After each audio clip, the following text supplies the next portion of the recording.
Friends, ఎలా ఉన్నారు? మీరు గనుక కొత్తగా చూస్తున్నారా అయితే ఛానల్ కి సబ్స్క్రైబ్ చేసుకోండి. ఇంకా చాలా మంచి వీడియోలు వస్తాయి.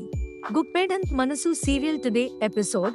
గుప్పెడంత మనసు సీరియల్ నేటి ఎపిసోడ్. ఇంకా మౌనంగా ఉంటారేంటి మేడం అని వసుధార అడిగితే అనుపమ సైలెంట్ గా ఉంటుంది.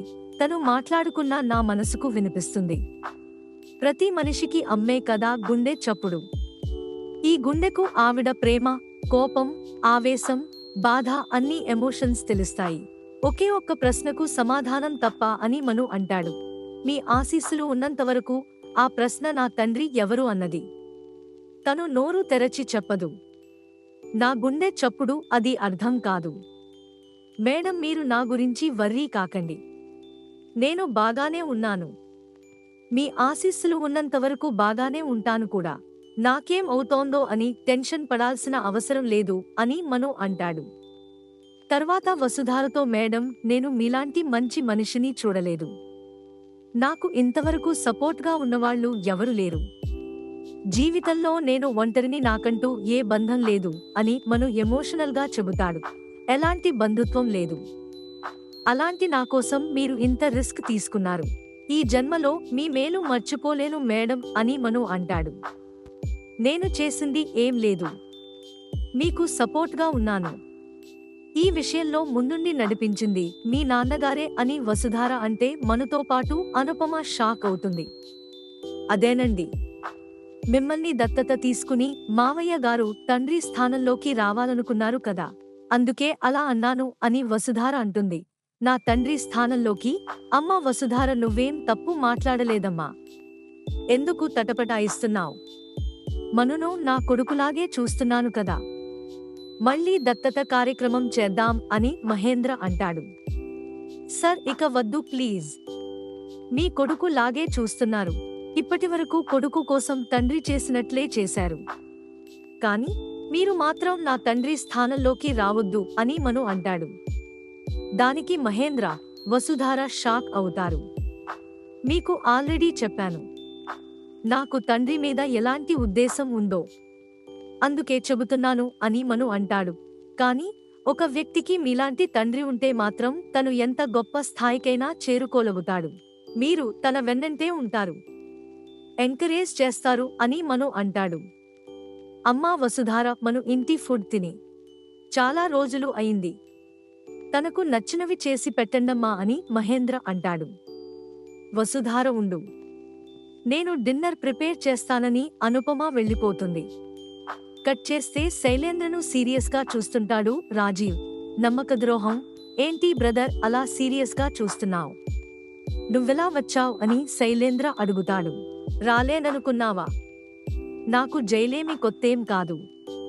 అందులో నుంచి తప్పించుకోవడం కూడా కొత్త కాదు అని రాజీవ్ అంటాడు. అసలు అలా నువ్వు పట్టుబడతావని అనుకోలేదు. షాక్ అయ్యాను. బయటకు తీసుకొద్దామనుకున్నాను అని శైలేంద్ర అంటాడు. నాటకాలు ఆపు భయ్యా. నాకు అంతా తెలుసు. నమ్మకద్రోహం. ఒక మోసగాడిని ఒక మోసగాడు మోసం చేయడం ఏంటి భయ్యా అని రాజీవ్ అంటాడు. నేను ఏం చేయలేదు. నీకు ఎవరో తప్పుడు సమాచారం ఇచ్చారు అని శైలేంద్ర భయపడిపోతాడు. నా ఇన్ఫర్మేషన్ అంతా కరెక్ట్. నీ స్క్రీన్ ప్లే, డైలాగ్స్ అద్భుతం. వసును నాకు ఎరగా వేసి నన్ను పట్టించావు. మను గాడిని బయటకు తీసుకొచ్చావు. నమ్మక ద్రోహి.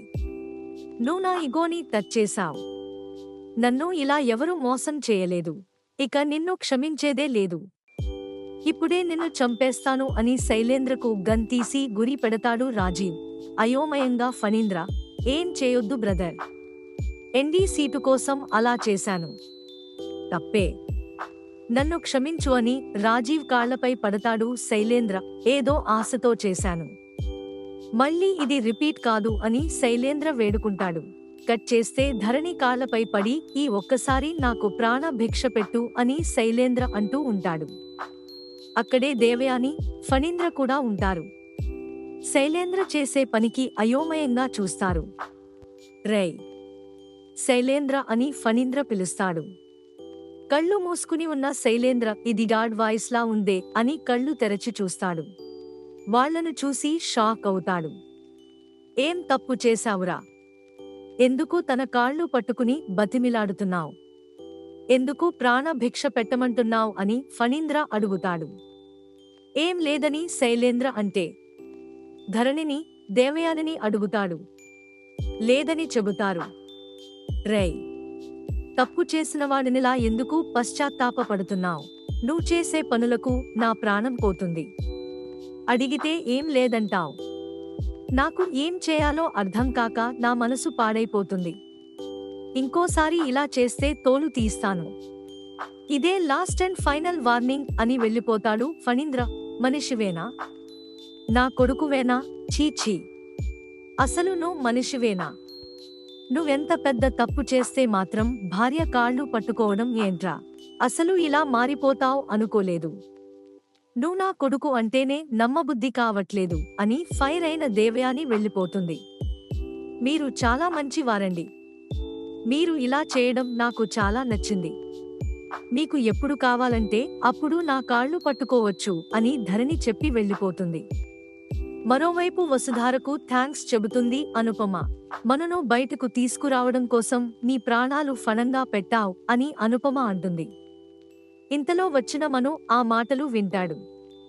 మనను బయటకు తీసుకురావడం నా బాధ్యత అని చెప్పాను కదా, అది నెరవేర్చాను అని వసుధార అంటుంది. నీ రుణం జన్మలో తీర్చుకోలేనిది. నేను ఎన్నో కష్టాలు పడ్డాను. కాని గుండెల విసేలా బాధపడింది రెండే సార్లు. ఒకటి మనును అమ్మ అని పిలవకని చెప్పినప్పుడు, రెండోది తనను పోలీసులు తీసుకెళ్లినప్పుడు అని అనుపమ చెబుతూ ఎమోషనల్ అవుతుంది. తండ్రి ఎవరో తెలియక అప్పుడు చాలా పెయిన్ ఫీల్ అయ్యాను. ఆ రాజీవ్ వాళ్ళు మనును ఏం చేస్తారో చాలా భయపడ్డాను. ఇన్నాళ్ళు దూరంగా ఉండి దూరం ఉంచాను. అందులో కూడా ఒక ప్రేమ, అఫెక్షన్ ఉండేది. తన క్షేమం ఎప్పుడూ కోరుకునేదాన్ని. కాని ఇలా కేసులో ఇరుక్కోగానే తనకు శాశ్వతంగా దూరం ఉండాల్సి వస్తుందని నాలో నేనే మదనపడిపోయాను అని అనుపమ అంటుంది. తన తండ్రి ఎవరో తెలియక ఎంత కుమిలిపోయాడో నేను చూశాను. ఇప్పటికీ అదే చూస్తున్నాను అని అనుపమ అంటుంది. తన బాధ చూస్తూ కూడా నిజం చెప్పలేని పరిస్థితి. బిడ్డకు తండ్రి ఎవరో చెప్పలేని దౌర్భాగ్యురాలిని అని అనుపమ అంటుంది. ఆ మాటలు వింటున్న మను సైతం ఎమోషనల్ అవుతాడు. మీ వేదన గురించి నాకు అర్థమవుతోంది. మీరు ఎంతగా ప్రేమిస్తున్నారో తను కూడా అంతే ప్రేమిస్తున్నాడు. కాని మీ విషయంలో ఆయనకు ఒక్కటే అసంతృప్తి. అదే మీరు తండ్రి ఎవరో తెలిసి కూడా చెప్పకపోవడం. అది మీరు చెప్పి మీరు కలిసి సంతోషంగా ఉండాలని కోరుకుంటున్నాను అని వసుధార అంటుంది.